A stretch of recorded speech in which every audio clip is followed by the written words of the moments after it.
And I'm fucking livid that we are stuck in the timeline where Alex Jones is right. Kind of worse. Oh no! Oh, okay, no. Why aren't the Amish afraid of COVID? Because they don't have TVs. As I said, democracy is a system that reinforces authoritarian ideals. I hope I don't get canceled. Talk to Steve. Being a victim of a tragedy doesn't make you an expert in public policy. Well, I mean, AOC is a drama queen and she's full of shit. Remember, they lost the Afghan war 10 years ago. You brought a freaking guillotine. They said, you don't get to tell us no. We're the state health department. And I said, hell no. It wasn't making Christianity better. It was making rock worse. What the fuck do you have on your face, Olivia? You want to make the world a better place? Have some babies and raise them to not be stupid. I remember thinking, man, governments are not going to like this shit. Ladies and gentlemen, boys and girls, activists, anarchists, and people of the internet, thanks for tuning in to another episode of O'Donnell for Liberty. As always, I'm your host, Justin. Before we get started, just remember, whatever platform you listen on, whether YouTube Live, Odyssey, Spotify, Apple Podcasts, Anchor, or on LRN.FM, you can help grow the show by liking, commenting, subscribing, and most of all, sharing it with your friends.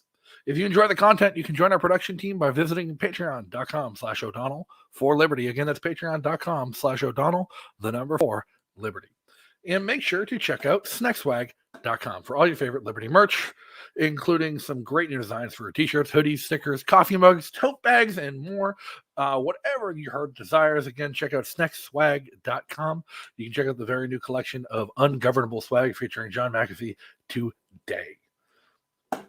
Now, if you want to keep in touch between shows, follow me on social media and join our community Discord channel where you can chat with other fans of the show at any time. All these links can be found in the description of the video or podcast you're listening to, as well as on o'donnellforliberty.com. So check that description for that link and make sure you give it a visit today. What's today's show about? Well, politics is downstream from culture. That's something I've been saying for years. It's something that should be seen as a second truth to life for everyone who's involved in the political struggle, involved in the culture war of our time. And one of the most preeminent and forward pieces of that culture is art and music. That's where people see the shift in culture and how culture is shifting and how culture is growing year over year and how it's represented in its art. And every year, music seems to get more and more political. But the current trend is definitely in the opposition to liberty and expanded human freedom. The current trend is you have musicians and celebrities constantly shilling for big government solutions to big government problems. Well, tonight's guest is someone who's going the other way, someone who's using his music to spread the message of liberty to those willing to hear it. Ladies and gentlemen, please welcome thrash metal band Havok's frontman, David Sanchez. David, how are you tonight? I'm doing all right, Justin. How you doing? I'm great. So thanks for joining us tonight. Like I said in the intro, so tell us a little bit about yourself. You're, other than just being, a metalhead who performs and travels and writes music and sings, like, who is David? Oh boy, that's a loaded question, I guess. Well, like you said, I play in a band. I play fast, heavy, tight riffs, and I yell into the microphone in my band, Havok. And for anyone listening that wants to look it up, it's Havok with a K because we went to public school. Havok, if you want to look it up. But yeah, I've been all over the world. I've been to every continent except for Africa. And I think I've been to over 50 countries, screaming my head off, literally, about liberty and freedom and critical thinking. And that's the message that I'm passionate about. It wasn't always that way. I started the band when I was 15 years old. And as a 15-year-old, I didn't have a ton of ingenious ideas cooking in my mind. But later, realizing kind of how the world works in a way and reading more books and becoming a huge fan of George Carlin and Carl Sagan and a lot of the ancient philosophers like Marcus Aurelius and Epictetus, Plato, Socrates, all that kind of stuff. It really got my gears turning mentally and had me kind of going down this very long, infinite rabbit hole of questioning things and being pro freedom and extremely liberty-minded. Yeah, and I mean, metal seems to be a place where libertarians gravitate to. I have noticed, like, I likened it in the past to there's something about a metal show where, like, you see a mosh pit as the most violent place you can imagine, but everybody in there has explicit consent and understanding of the rules of what's going on, and it's like the most beautiful chaotic anarchy in the world where everyone is on the same page and on the same level. And it just seems like that kind of a consent culture that surrounds metal and metal shows really absorbs libertarians. Because you're not the only libertarian metal musician. I mean, fans of the show know Phil Labonte. He's been on before. He's a friend of the show. And I've done some work with him and with All That Remains.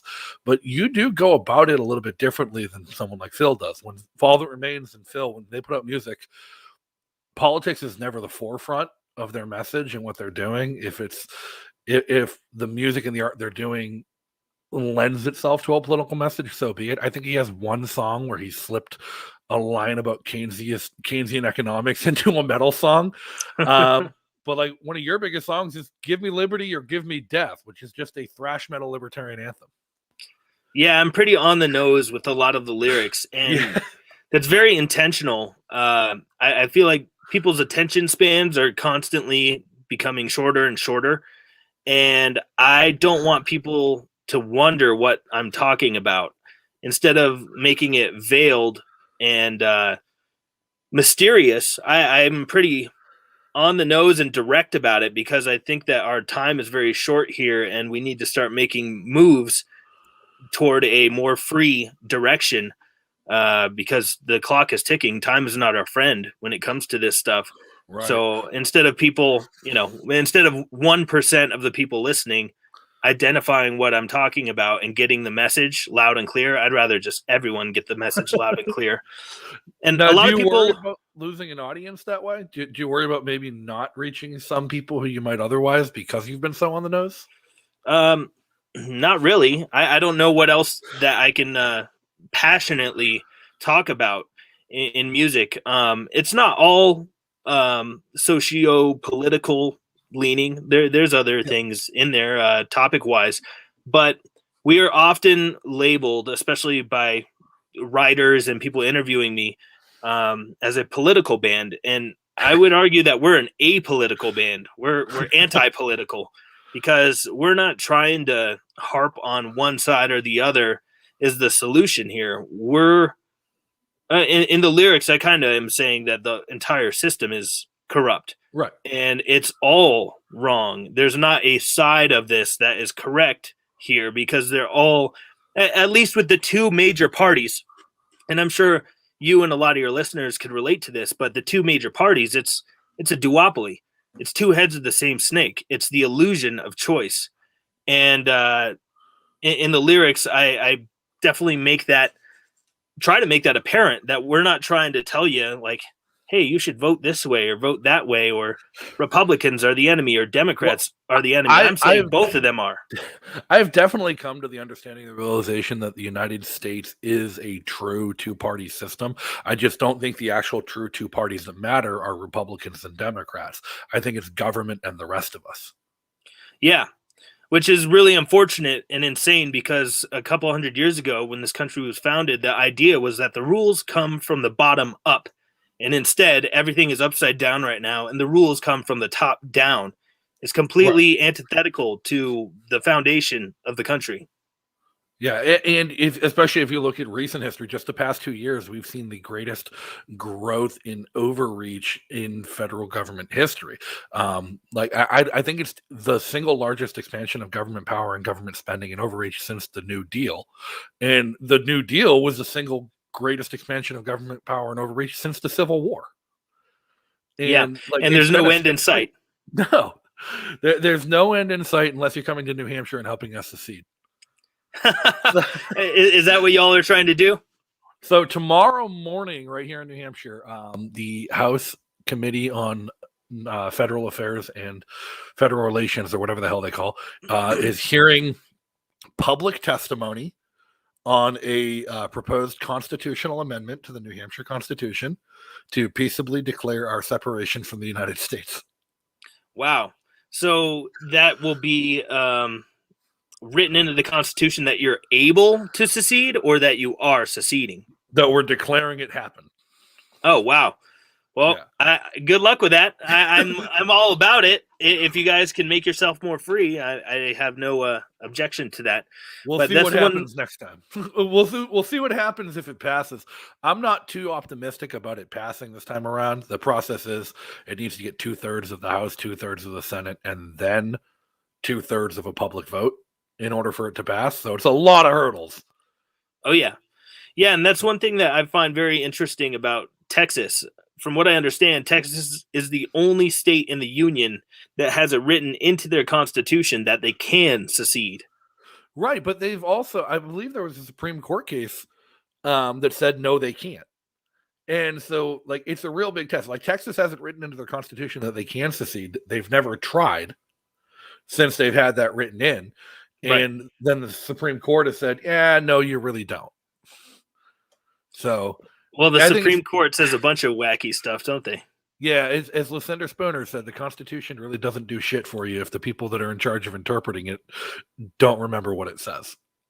Absolutely. Yeah, I mean, there's that Supreme Court Justice Sotomayor. It sounds like she doesn't understand anything that the Constitution says. I mean, the craziest thing about her, she's Sonia Sotomayor. She was an Obama appointee to the Supreme Court.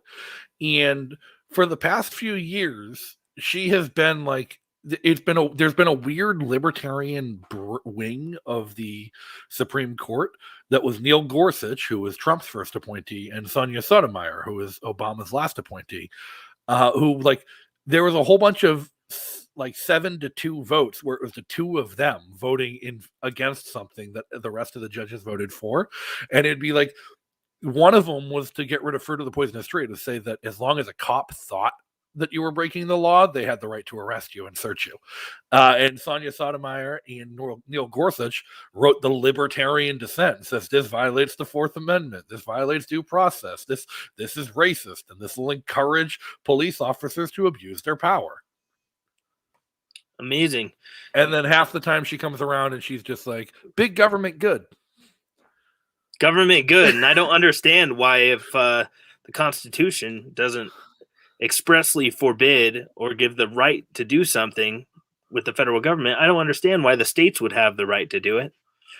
Well, I myself, as an anarchist, have come to the opinion, again, probably from reading too much Spooner, too much Rothbard, and living amongst all these great anarchists in the free state of New Hampshire. Spooner said it best in No Treason, the Constitution of No Authority. He said, be it one thing or another, either the Constitution has allowed for such a tyranny as we live through to exist, or it has been powerless to prevent it. Either way, the document is unfit to exist. Right. Well, I mean, things can be fit to exist, but it doesn't mean that they necessarily hold any power or are important. Right. And I feel like that's all that the Constitution really is it's a good idea that was never followed through on. Yeah, great idea. And a lot of people like to trash the founding fathers that helped author the text and say, well, they were racist slave owners and this, that, and the other. Like, yeah, okay, like I get your argument, but the ideas that were written down on the parchment are much more perfect than the men that wrote them. And the same goes for all kinds of great wisdom throughout time. People that wrote them are largely flawed, but a broken clock is right twice a day. Right. And that's how we end up getting Sonia Sotomayor writing some of the most libertarian literature to come out of the Supreme Court in decades, just because she's been right twice a day. It's a good way to put it. Yeah. Now, I want to go back to something you said earlier about music. When I asked, like, why you're so on the nose with your music, and you said it's really the only thing you can write about and sing about as passionately as you do.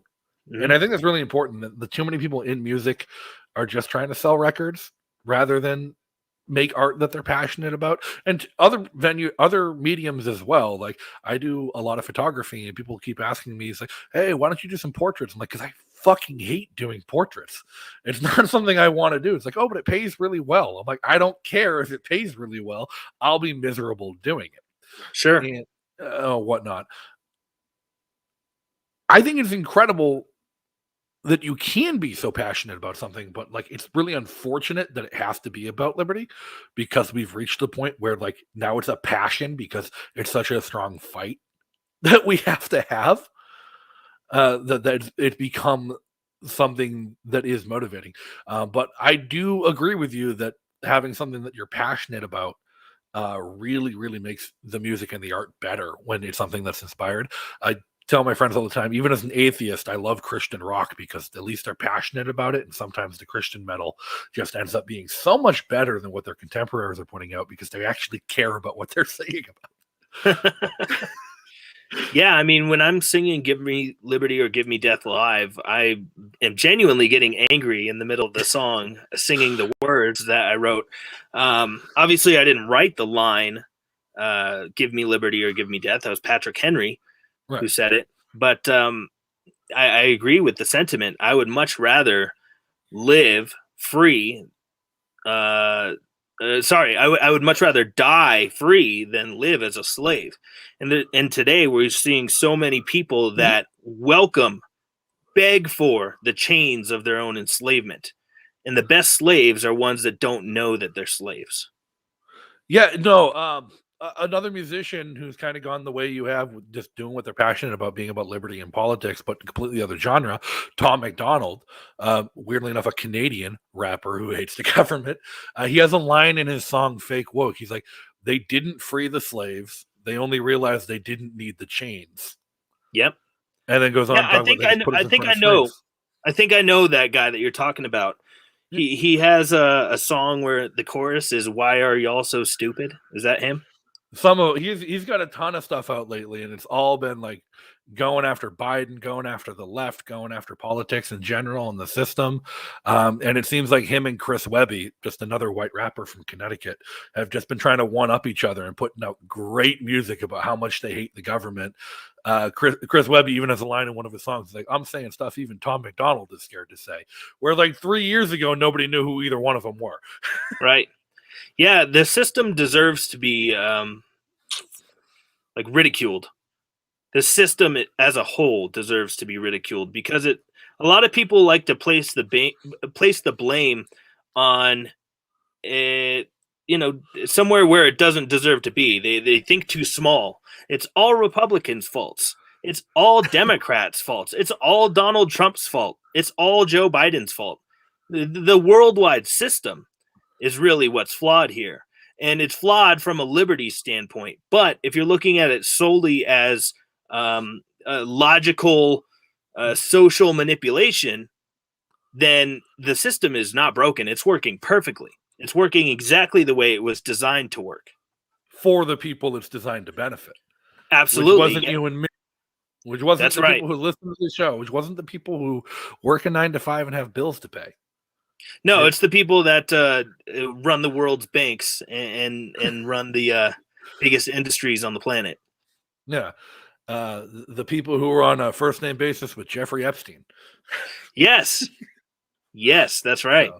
Those are the ones who are the benefactors of all the corruption, all the manipulation. The media is the fourth estate. The media has become just another arm of the government.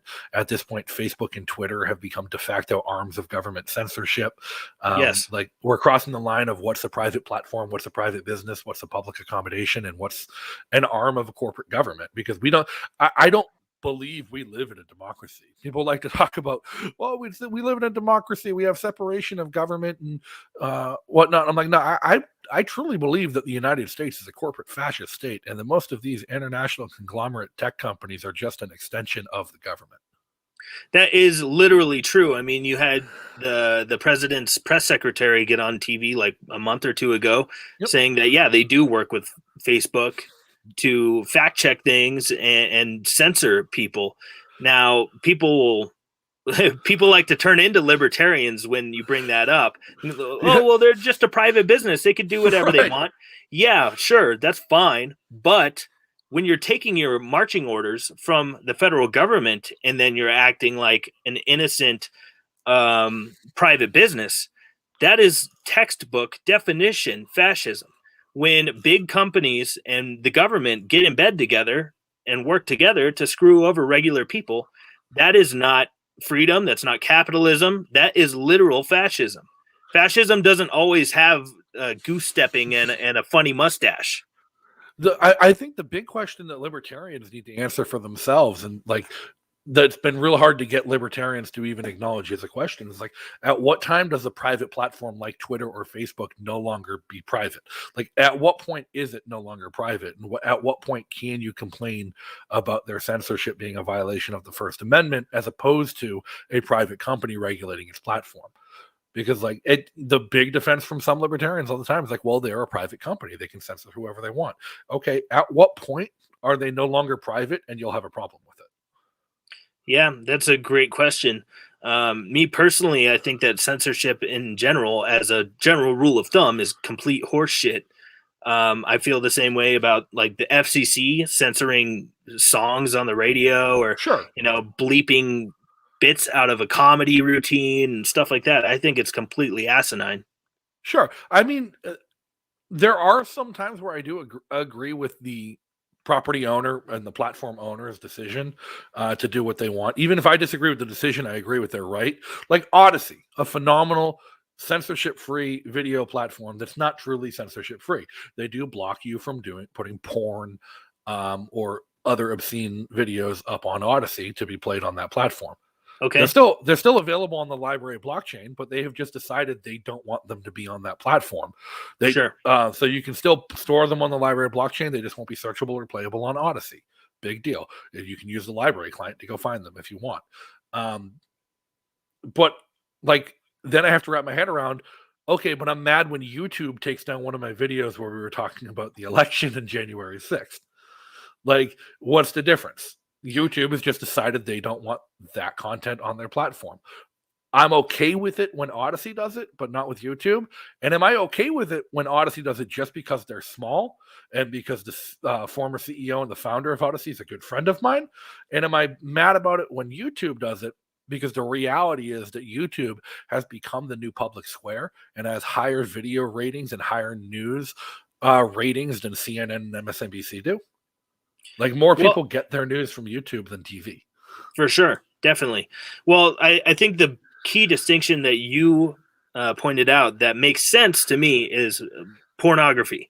If it's pornographic, that's a big difference from you spewing out your opinion about January 6th. I think that is an infringement on your freedom of speech if they're going to censor something like you ranting about January 6th versus you're showing a dude blow two donkeys, Well, even with that distinction, it might be that the actual only censorship-resistant platform left is Pornhub. Because there's plenty of non-pornographic videos on Pornhub if you look deep enough on them.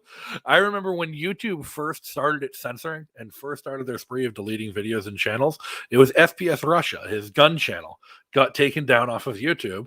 And so he just uploaded every single video to Pornhub, and they created a whole new channel for him called Gun Porn. Yeah, see, the free market will thrive. Yeah. But like, no, I think that is the big question, is like, at what point does a medium of information distribution become the public square of communication and no longer private? And are Twitter, Facebook, and YouTube at that point yet? I think you could easily argue that Facebook, Twitter, YouTube, things like that are kind of at that point where they should be considered the public square.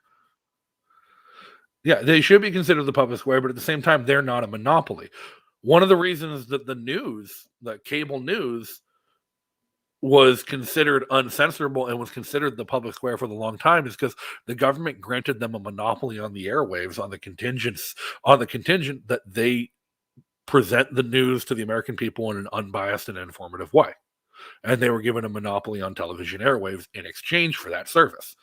And so they were always a public square. The news has always been a public square, and the rights of the press have always been enshrined under the First Amendment. But platforms like Twitter and Facebook and YouTube, combined with the availability of WordPress and people to just host their own websites. Like, what's a journalist? Like, the First Amendment isn't just about free speech, it's about free press. What constitutes a journalist now? Any person with a Twitter account in the right place at the right time can be a journalist. Sure.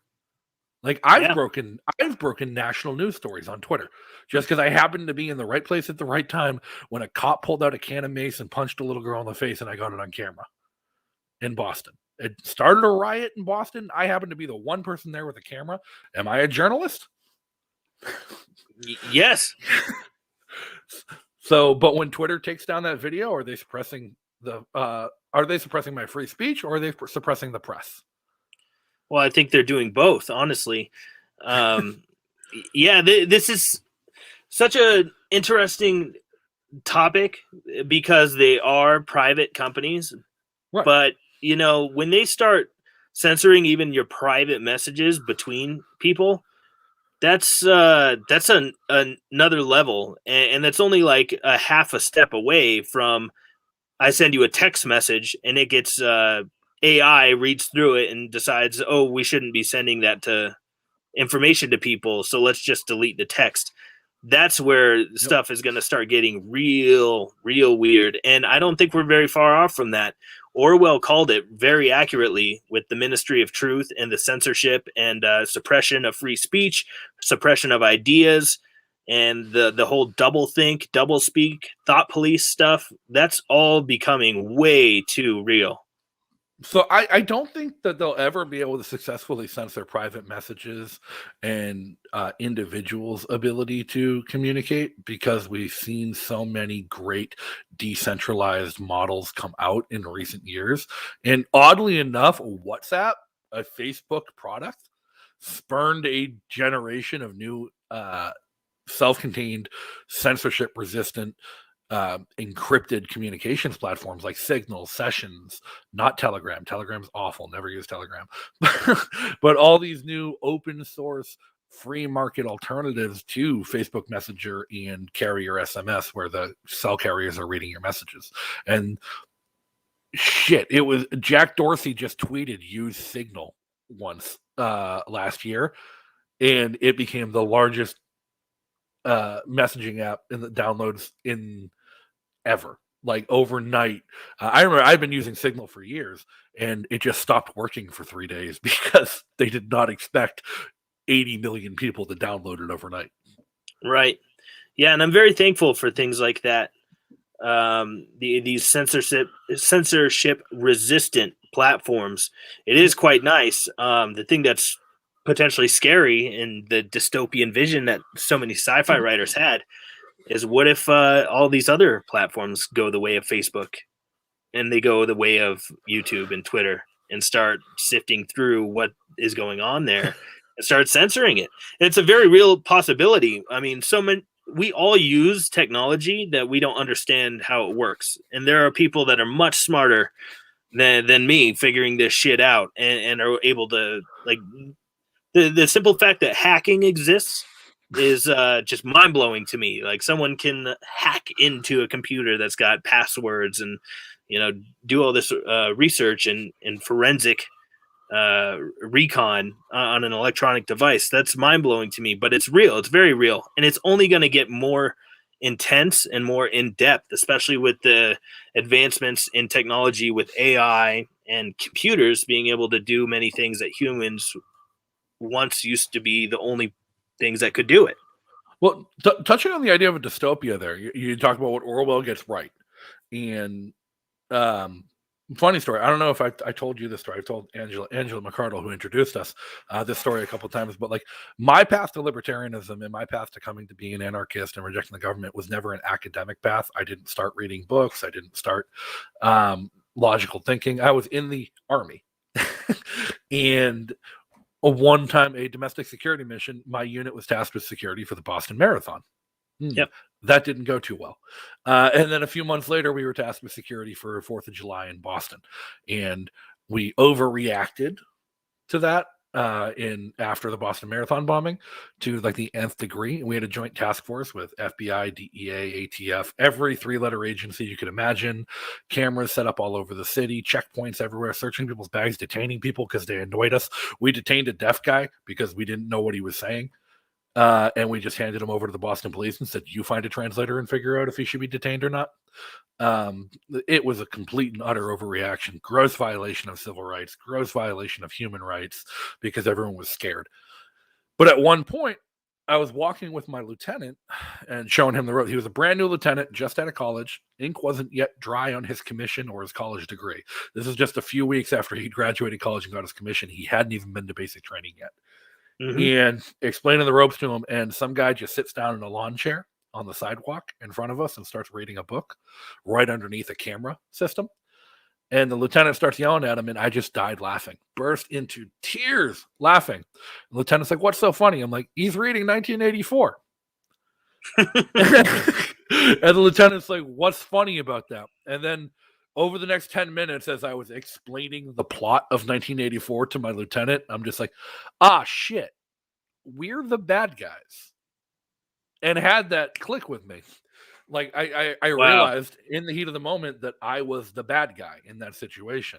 And like, it took a few months after that of really starting to think about things and realize. And then my re-enlistment came up like, nope, adios, see ya, I'm out of here. But that dystopian narrative that Orwell wrote, and like, it really stuck with me. And it's something that since I've written a book, I'm working on a couple of books right now, and I've done a lot of reading. In just writing is just another art form, just like music, just like painting, just like any other art form. I've noticed that almost every dystopian novel out there, whether it's Bradbury's Fahrenheit 51, Orwell, anything Orwell's written, anything Huxley's written, anytime an author wants to present a future that's a dystopia, they do so by making the government an oppressive fascist state. And anytime a fantasy author wants to present a hero, they're usually somebody with libertarian values fighting against an oppressive state. Yeah, that's a really good insight. And I've noticed this as I've been reading a lot, and it struck me as I feel like a lot of these authors aren't libertarian themselves. It's just when they go into the process of world building and trying to build something up from nothing, the raw logic of the situation in the world they live in is inescapable, and they're forced to write what they've experienced, not what they believe. It's a really interesting way to look at it. Yeah. But it just struck me when you started mentioning dystopias. I'm like, every book I've written about a dystopia, it's been reminiscent of the government we live under now. Yeah. Yeah. And one thing that they all have in common, all the examples that you gave, Fahrenheit 451, Brave New World, 1984, the common thread with all those, other than the government being oppressive and tyrannical, is what are they trying to basically keep from people? Information. Right. There's a big suppression of information. And when you stop the flow of information, you control the world. Right. Think about it. Think about it. If none of us had the internet, none of us could find out anything about the history of John D. Rockefeller, J.P. Morgan, the Warburgs, the Rothschilds, Jekyll Island.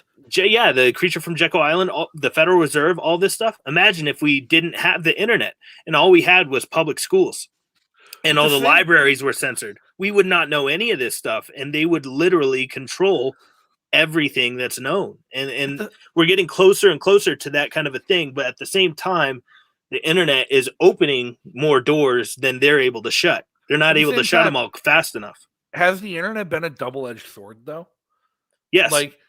Because I look at it objectively, you're correct. Like, we have access to the complete and total sum of all human knowledge at our fingertips. But since that access has become so commonplace and readily available, it seems like people have gotten dumber. You're not wrong. Like public education today is an embarrassment to what public education was 20 years ago. Yeah, I mean, Department of Education was started in 1979, so you go back anywhere before then, and there was a lot less propaganda being pumped into the heads of young people. I graduated high school in 2008, like not even that long ago. And I remember just being bored out of my goddamn mind through the entirety of high school Mm-hmm. and like never being challenged, like never bothering to do my homework, bored out of my mother fucking was annoyed to all hell with me because I was just bored and not trying. And I was like still a straight A and B student. It's just like teachers would complain about me not trying in subjects I didn't care about. But like I talk to kids today who were my age, and my mother's in the Facebook chat too. Great. I talk to I talk to people like with their kids in school today, and it's like because I do live in a very vibrant libertarian community. I'm fortunate enough to have like neighbors who are also libertarian and friends who are also libertarian around me. And most of them homeschool their kids, or most of them, their kids are in alternative education, not public school. But the few whose kids are in public school are so far behind their peers. And when talking to them about like what they're learning in school, I'm like, the fuck? Like, I remember like I wouldn't have been allowed to go to first grade if I hadn't covered that in kindergarten. Sure. And like you have kids in like fourth and fifth grade who still can't read yet. Yep. Yeah, in California, I think they are passing a bill, or maybe they did pass it, where they're going to get rid of failing grades. You're not going to be able to get held back. They'll just pass you. Even if you can't read, can't write, can't do math, none of that. It doesn't matter. They'll just give you a diploma. And the Mike Judge movie, Idiocracy, was a documentary. More of a documentary. I rewatched it pretty recently, and dude, it's insane how prophetic so many parts of that movie are. I like money. Yeah, I like money. But it's wild how not only sci-fi writers, but then people that wrote satire have all been kind of vindicated with a lot of what's happening today. Yeah, so like Babylon Bee got censored on Facebook at one point, and like Facebook took down one of their posts for misinformation and rated it as only partially true. And Babylon Bee just posted that it's like, when the satire has become so close to reality that you can't tell the difference, we have a problem. No kidding. Yeah, ain't that the truth? Like Babylon Bee just made up some wild shit that like 2 weeks later a congressional hearing revealed was true about like COVID protocols just being made up out of their ass. Oh yeah, with the 6 feet socially distance rule. Yeah, I think this was as far back as when Fauci was saying not to wear masks because masks don't work. And Babylon Bee says, Japan's cultural history proves you wrong. Yeah, isn't it something that it's amazing. There's so much backpedaling and back and forth and goalposts moving. I do find it very fascinating, though, how we're in this age of technology and robots and all this information everywhere here in 2022. And all of a sudden, in the last 2 years, there's been a lot of developments and recent research on masks. We learned a lot about face masks just in the last 2 years. It was never studied before. Isn't that funny? Well, it's mind-blowing to me because like there's been so much arguments on both sides, and like I try and look at things objectively, and I try. It's not possible. I do not believe an individual can look at a problem objectively.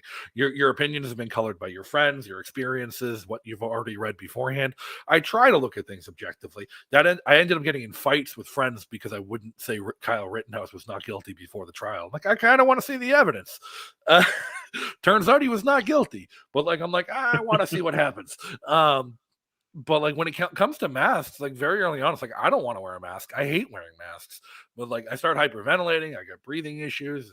Like had some times from this time when I was in the army and I got stuck in a burning truck. It just freaks me out wearing a mask for too long time. Yeah. So I'm like, I'm just not going to wear a fucking mask. I haven't worn a mask in like 2 goddamn years. But at the same time, people are saying masks don't work. I'm like, well, then why do doctors wear them in the OR if they don't work? Like hear me out here. Maybe they do work. And I'm like, how come Japan never has massive flu outbreaks in the winter when everyone just wears masks? And they've been doing that since the SARS attacks in the 90s. That's just something that people in Japan have been doing culturally, and they got through COVID pretty much just fine. They actually put myocarditis warnings on all of the labels of their vaccines and stopped mandatory vaccination over there.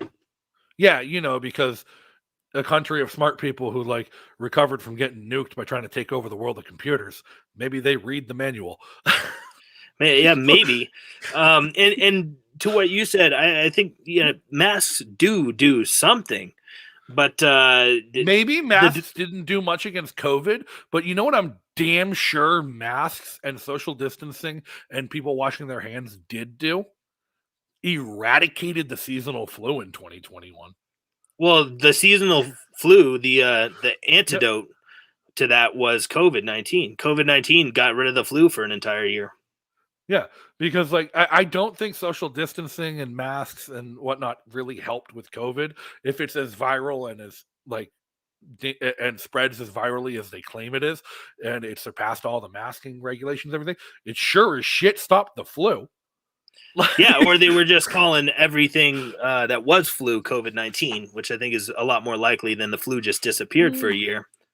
But I think the mask thing, obviously, it does a little bit of something. But to me, it's like pissing your pants with your underwear on.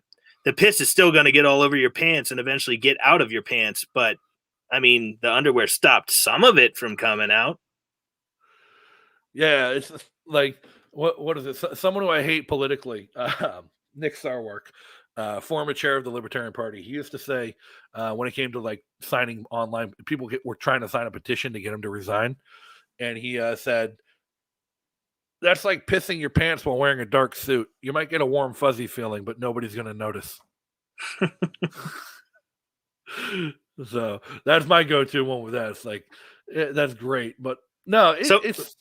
Yeah, somebody in the comments here said masks cover up Bell's palsy. Doc, I gotta be careful with Doc. I love you, Doc, but one time Doc asked a question, my guest answered the question, the video got nuked by YouTube, and I got suspended for 2 weeks. It was a great question, though. Well, they don't like great questions. Yeah, no, it was a question about their priorities while running for lieutenant governor in a state with spotty election history. Oh, I see. Yeah. So, great question to be asked. Apparently, YouTube didn't like the answer.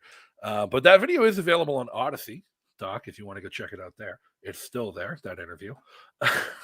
I do have a question for you. Yeah, go ahead.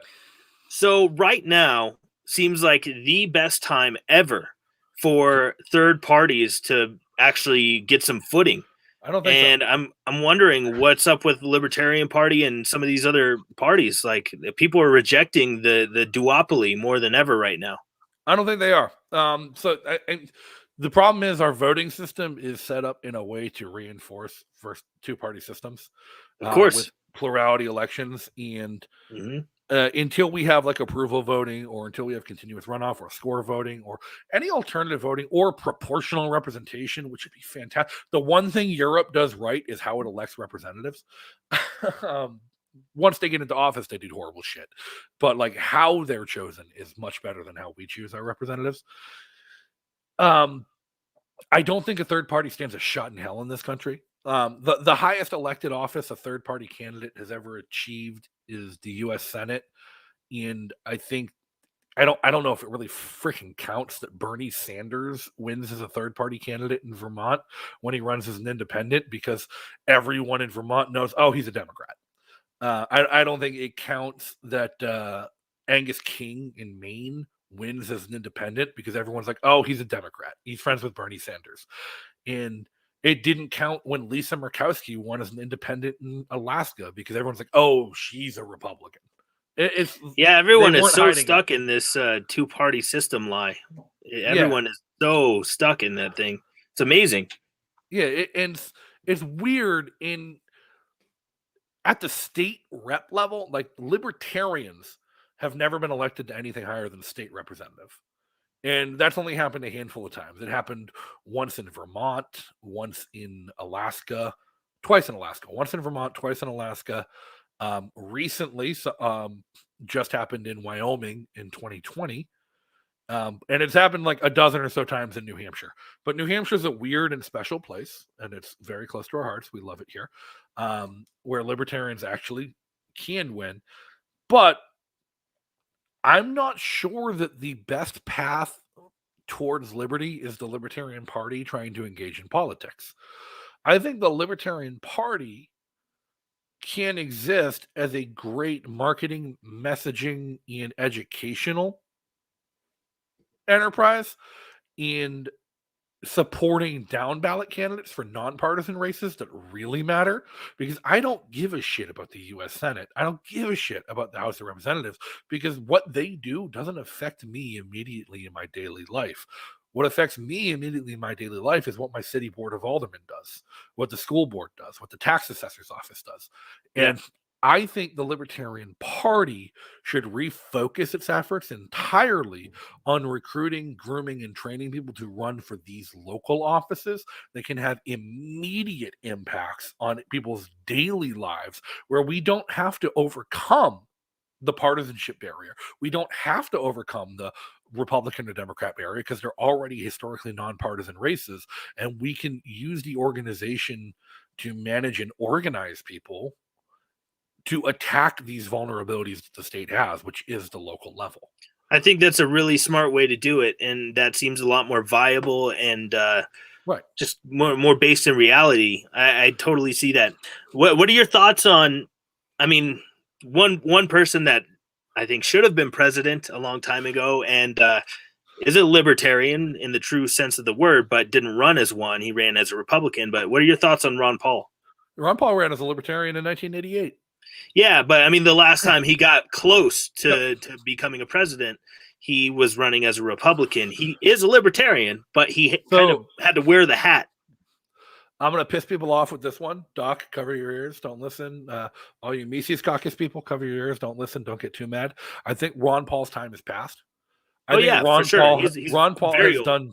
He has done more for the liberty movement than any other person alive today, and you can never take that away from him. What he has done has been incredible. The motivation, the energy, the people he's brought into the liberty movement, and the hope he's given the liberty movement have been incredible. However, I think too many people in the liberty movement are hung up on him and just hang on, well, what would Ron Paul do? What would Ron Paul say? We need a new generation of leaders. And I think we need more than just one. And I don't think we can just replace Ron Paul. Like a couple years back, there was a push, and people were thinking maybe Larry Sharpe is going to be the new Ron Paul. Maybe Thomas Massey is going to be the new Ron Paul. Maybe Rand Paul will be the new Ron Paul. Then Rand spoke, like, nope, not him. It's like it was a constant search for who's the next Ron Paul. And unfortunately, I think, especially in the last couple of years, like Ron's content, Ron's like energy, and like, he needs to step back and enjoy his retirement. And I don't think it's time for the next Ron Paul. I don't think we should be looking for a next Ron Paul. I don't think the liberty movement would survive another like monolithic hero structure. I think that there are people in the liberty movement who are incredible messengers, who are charismatic, who are outgoing leaders, who could each step up in a small way what they're already doing and collectively be better than Ron Paul ever was. If the whole group of them, and that's your Michael Malice, Dave Smith, Robbie Bernstein, Spike Cohen, Larry Sharpe, there's a litany of them, like, in there's tiers of them. But I think if that group of people were to step up and just start going balls to the wall, that collectively they could be better than Ron Paul ever had the opportunity to be.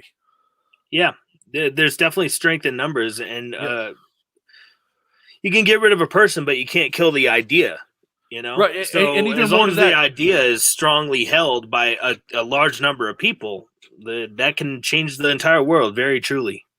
Even more to it, like Ron Paul spoke to a very specific set of people like you, people like Dave Smith, who was brought in by Ron Paul, people who appreciated that more right-leaning message of personal and individual liberty and property rights.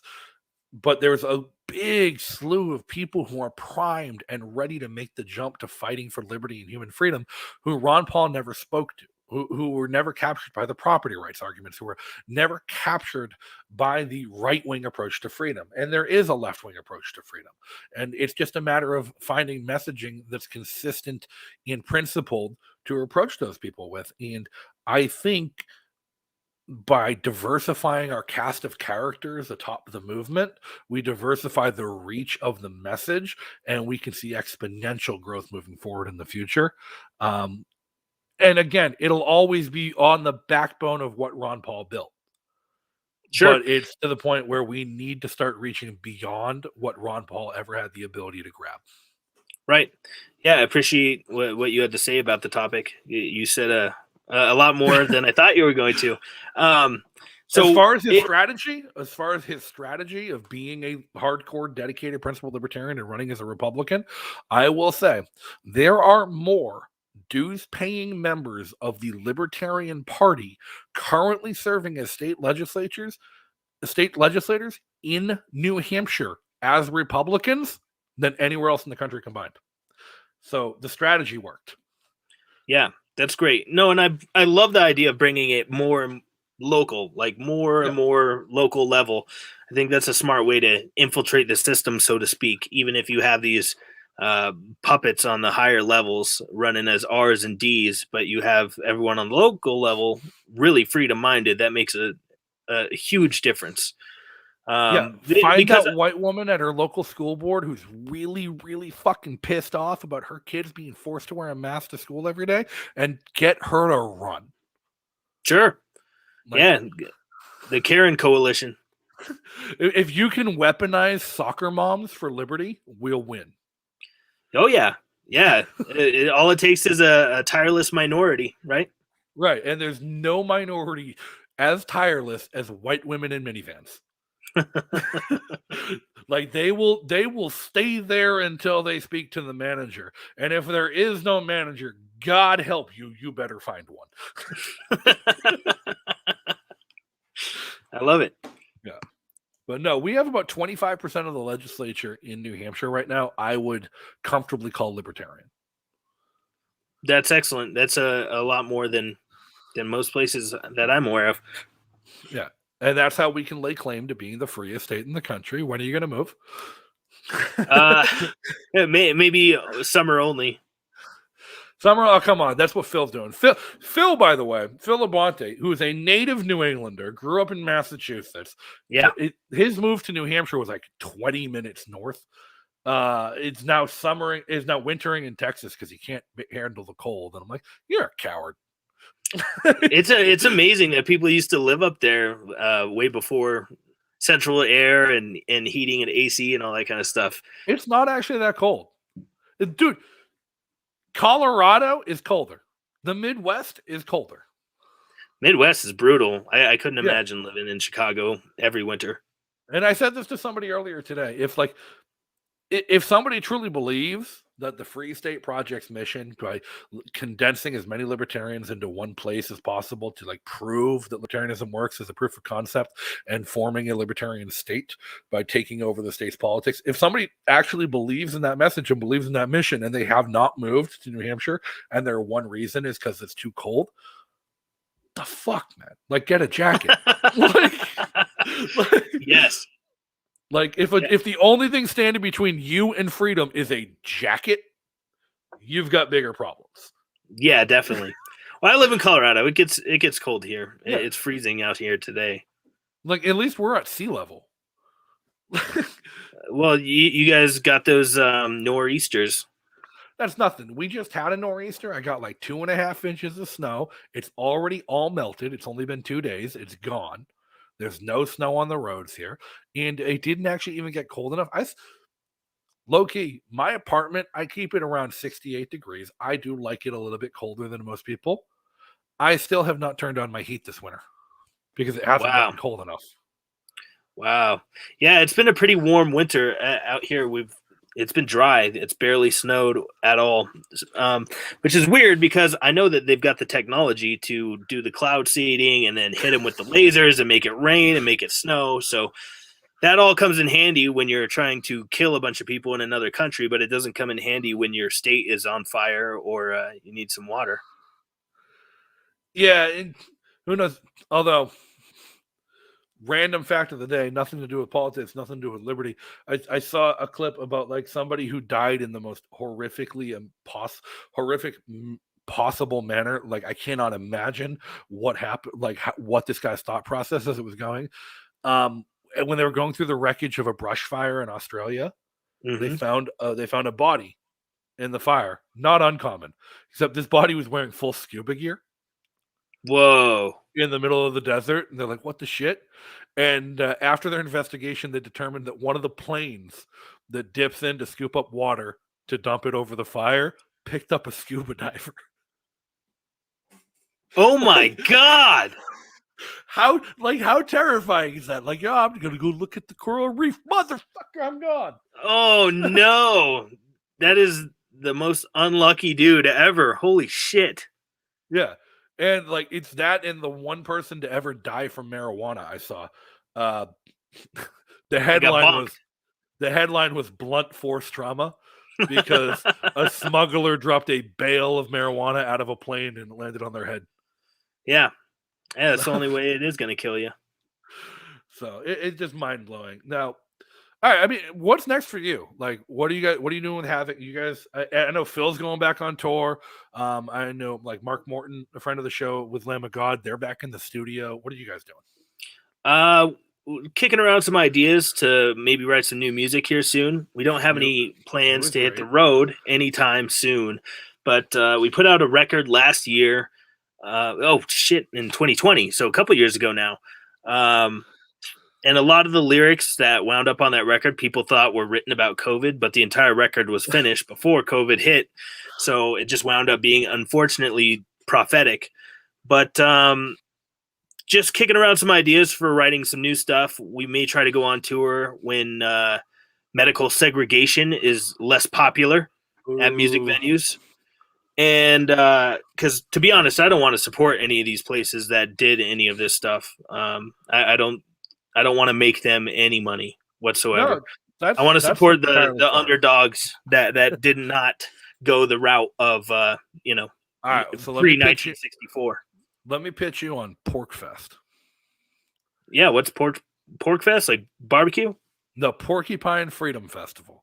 Last weekend in June, every summer, up at Rogers Campground in Lancaster, New Hampshire.